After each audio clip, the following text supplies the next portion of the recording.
آج دوسرا دن اس قومی کانفرنس کا شروع ہے اور تقریباً آخری مرحلے میں ہے۔ ہمارے جتنے بھی سینئر ممبران صاحبان اس کانفرنس کے، جس کو ہم نے سنا، علم میں اضافہ بھی ہوا، تجربہ کچھ سیکھنے کو بھی ملا، صحافیوں کو اور سینئر رہنماؤں کو بھی، وکلاء کو بھی، اور اس وقت پورا ملک جو ہے وہ اس قومی کانفرنس کی طرف کان لگائے بیٹھی ہوئی ہے۔ میں سمجھتا ہوں کہ جو صورتحال جتنا خراب ہو چکا ہے وہ سب ہمارے سامنے ہے۔ میں اس کا ذکر کرتا، لیکن ٹائم اس پہ ضائع ہو جائے گا یا خواہ لگے گا۔ لیکن ایک خاکہ ہمارے سامنے جن حضرات نے پیش کیا، صوبہ خیبر پختونخوا کا، بلوچستان کا، یہاں تک کہ پنجاب کا، سندھ کا، پورے پاکستان کا جو صورتحال ہے،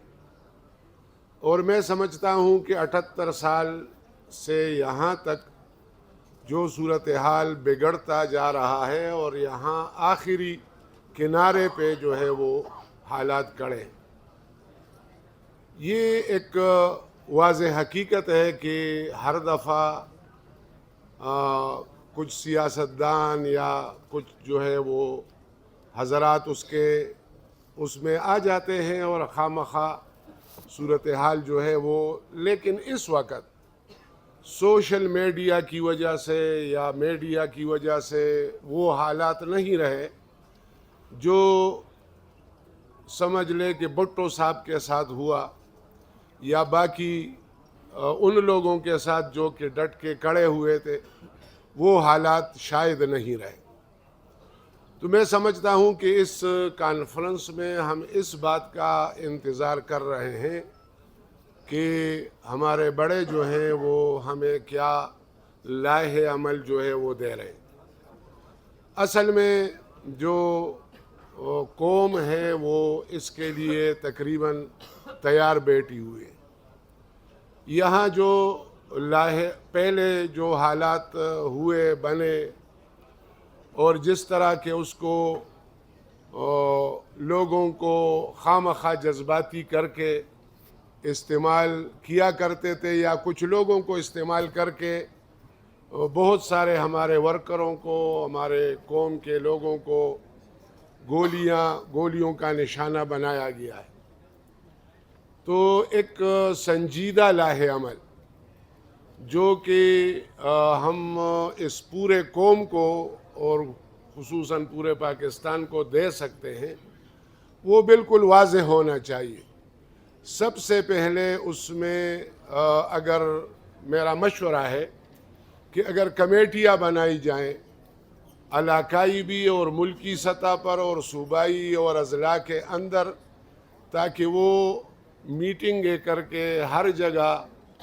ایک لائحہ عمل جو ہے ایک جیسا وہ چلے، اور جو بیداری ہے وہ مکمل طور پہ جو ہے وہ سامنے آئے۔ یہ ٹھیک ہے کہ یہ تحریک چلانا کوئی آسان کام نہیں ہے، اور نہ آج تک اس قسم کا کوئی تحریک کامیاب ہوا ہے، بلکہ قومی تحریک جو ہمارے بڑے اس وقت موجود بھی تھے، تحریک چلی، اور اس کا نتیجہ میں اس سارے حالات تو ذکر ہی نہیں کر سکتے۔ اس کا نتیجہ جو ہے وہ بھٹو صاحب کی شہادت پہ، یا اس ملک میں مارشل لا، یا اس ملک میں کلاشنکوف کلچر، یا اس ملک کے تجارت اور تمام صورتحال کو کنٹرول کرنے کے لیے جس طرح استعمال ہوا،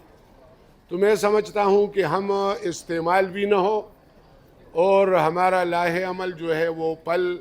پل دے اور وہ نتیجہ خیز ہو۔ اس لیے اس کے لیے تمام ہر سمت پہ وکلاء برادری، صحافت برادری، اسی طرح عام عوام، اسی طرح سیاستدان، جماعتیں، اس سب کو لے کر کس طرح چلے اور ہمیشہ کے لیے اس جبر سے اس ملک کو آزاد ہم کس طرح کر سکیں گے. ایسا نہ ہو کہ کہیں جو بنگلہ دیش کا اور اس ملک کے دو لخت ہونے کا، اس لیے کہ میں KPK سے ہوں اور وہاں مجھے علم ہے کہ وہاں کوئی روزگار نہیں ہے. کچھ اضلاع تو بالکل نقل و حرکت کے لیے وہ بھی محتاج ہے. تو اسی طرح بلوچستان، اسی طرح جو کوئی بھی اس صورتحال میں صحیح لوٹ مار کر سکتے ہیں، اور ہمارے معدنیات اور اسی طرح توانائی کے ذرائع ساری چیزوں کو، اور پھر جو ہے وہ آئینی لحاظ سے اس ملک کو جس بحران سے اس وقت جو خوف کی حکومت ہے اور جس طرح لوگوں کو اٹھایا جا رہا ہے، تو میرے خیال میں کہ 78 سال کے تاریخ میں اس قسم کے صورتحال جو ہے وہ نہیں رہے. اور میں نے کل بھی ذکر کیا کہ کل جو فیصلے سنائے گئے ایمرجنسی میں یا جلدی میں، تو وہ اس لیے تاکہ ہم لوگ جذباتی ہو کر اپنا لائحہ عمل میں جو ہے وہ کسر یا تقصیرات جو ہے وہ چھوڑیں. اس لیے میں سمجھتا ہوں ہمارے بڑے ہیں جو ہماری ڈیوٹی لگاتے ہیں یا جس طرح جو ہے وہ تشکیل کرتے ہیں، ساری چیزوں کو جس طرح اٹھا کے ساتھ لے کے چلے. اسی طرح خیبر پختونخوا میں پہلے ہمارا جو ایک امن کانفرنس ہوا تھا، تو اس پہ تمام جماعتیں شریک بھی ہوئی، اور ہمارے KPK کے خصوصاً سیم صاحب یہاں موجود ہیں. بڑا اقدام تھا اور ساری باتیں جو ہے وہ سامنے بھی ہیں، اور وہ تفصیل کا وقت بھی نہیں ہے. لیکن یہ امن جو ہے پاکستان کا،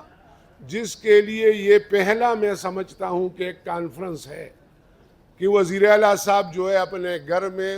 امن کانفرنس کرتے. پہلے تو جب ہمیں سمجھ نہیں تھا تو یہ سمجھ رہے تھے کہ وزیر اعلیٰ کا یعنی صوبے میں امن و امان کی ذمہ داری ہے، ایک ایگزیکٹو سیٹ پہ اس کی ذمہ داری. لیکن اب یہ حالات سامنے ہم دیکھ رہے ہیں کہ امن قائم کرنا کسی وزیر اعلیٰ کے ہاتھ میں نہیں رہا. تو اس سے بڑھ کر میرے خیال میں خطرناک صورتحال کیا ہو سکتا ہے. ٹھیک ہے، ہمارے وزیر اعظم صاحب ہیں، تو میں سمجھتا ہوں بیچارے کو تو پتہ بھی نہیں ہے کہ کوئی امن کا صورتحال ہے یا جس طرح معاشی صورتحال ہے یا کوئی خارجہ پالیسی کیا ہے. ہم نے کبھی ہم پارلیمنٹ کے ممبر رہے ہیں،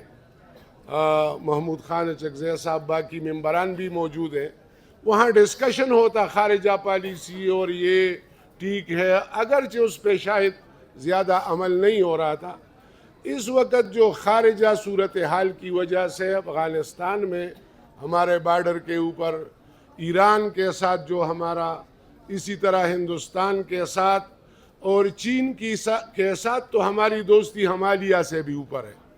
وہ نیچے CPEC بھی آ ہی نہیں سکتے. وہ ایک یہاں چینی بھائی نے مجھ سے پوچھا کہ یہ CPEC پہ ہم یہ اپنا یعنی کام کر سکیں گے، تجارت کر سکیں گے؟ تو میں نے کہا کہ روس نے اگر نہیں کیا تورخم پہ وہ نہ آ سکے. ہم جس پوائنٹ پہ بیٹھے ہوئے ہیں یہ تو پوری دنیا کا گیٹ وے ہے، منگولیا سے لے کر چینا اور اسی طرح بحر منجمد شمالی سے لے کر یہاں تک. تو اس کو، اور پھر ہمارے معدنیات، ہمارا سوچ اور میچیور ہم اتنے نہیں ہے سوری کہنے کے لیے. جہاں پہ اللہ پاک نے ہمیں بٹھایا پوری دنیا کے 0 پوائنٹ پہ بٹھایا ہے، تو اتنے ہم میچیور نہیں ہے. جتنے معدنیات دیے اتنے ہم میچیور نہیں ہے. جتنے جو ہے وہ پوری دنیا اس وقت یہاں انویسٹمنٹ کر کے بدامنی لانے کے لیے. تو میں سمجھتا ہوں کہ عمران خان کا جو رشیا کا جو دورہ تھا، مجھے یاد ہے کہ اس کو کہا گیا کہ یہ جو جنگ ہے اس پہ آپ کوئی بیان دے. تو میں سمجھتا ہوں کہ یہ ہمارے دائیں بائیں جو صورتحال ہے خارجہ پالیسی کے حوالے سے، افغانستان کو یہاں تک پہنچائیں گے، بلوچستان کو یہاں تک پہنچائیں گے، صوبہ خیبر پختونخوا کو یہاں تک پہنچائیں گے کہ کوئی امریکہ کو کوئی تکلیف نہ ہو، یا ورلڈ بینک اور IMF کے قرضوں کو کوئی تکلیف نہ ہو، ان کی معیشت کو کوئی اکنامکس کو کوئی تکلیف نہ ہو، اور ہم جو ہے یہاں لڑے جھگڑے اور لڑائی کا تو یہ انجام تقریباً 40 سال سے ہمارے سامنے سب کچھ ہو رہا ہے اور ہم دیکھ رہے ہیں۔ تو یہ جو خیبر پختونخوا یا پشاور ہے جہاں سے یعنی کہ اگر چائنا جو ہے وہ ہمارے سمندر میں آئے اپنے بندرگاہ سے 17,500 کلومیٹر فاصلہ وہ طے کر کے آئے گا، اور یہاں 1750۔ اسی طرح رشیا، تو پوری دنیا کی تجارت کا مرکز وہ ہمارا ملک ہے، ہمارا خطہ ہے، پوری دنیا سے زیادہ گیس اور تیل اور اسی طرح خزانے، سونا اور چاندی سب کچھ ہمارے پاس ہے۔ تو اس لیے ہمارے بڑے جو ہیں ان سے ہمارا درخواست یہ ہے کہ ہم ملک کو الحمدللہ یہ میں مبارکباد دیتا ہوں، اسلام آباد میں قومی کانفرنس کرنا، تمام لوگوں کو بلانا، اس کا کریڈٹ اگر میں نہ دوں یا پورا قوم نہ دے تو یہ ہماری جو ہے چشم پوشی ہوگی۔ اتنی بڑے کانفرنس کر کے وہ بے نتیجہ ختم ہو، تو یہ میرے خیال میں جس طرح کے گفتن اور نشستن، اسی طرح بیٹھ کے بس صرف باتیں بنانا نہیں، ایک ٹھوس لائحہ عمل، کوئی جذباتی لائحہ عمل ہمیں نہیں چاہیے، لیکن ٹھوس ہونا چاہیے، اس کا پلان A اور B اور C سب کچھ واضح ہونا چاہیے۔ ہم اس پوزیشن میں نہیں ہیں کہ قوم سے کچھ چھپا سکے، اور ہم اس پوزیشن میں بھی نہیں ہیں کہ قوم کو سب کچھ بتا سکے، اس پوزیشن میں بھی نہیں ہیں، لیکن ہم یہ سمجھنے کے لیے کہ ہم تمام پلان A B C تک بنائیں تاکہ ہمارے اس پورا قوم بلا استثناء، یہاں تک کہ وزیر اعلیٰ کو بھی وہ اپیل کر سکے، وزیر اعظم کو بھی، کابینہ کو بھی، پارلیمنٹ کو بھی، وکلاء کو بھی، کہ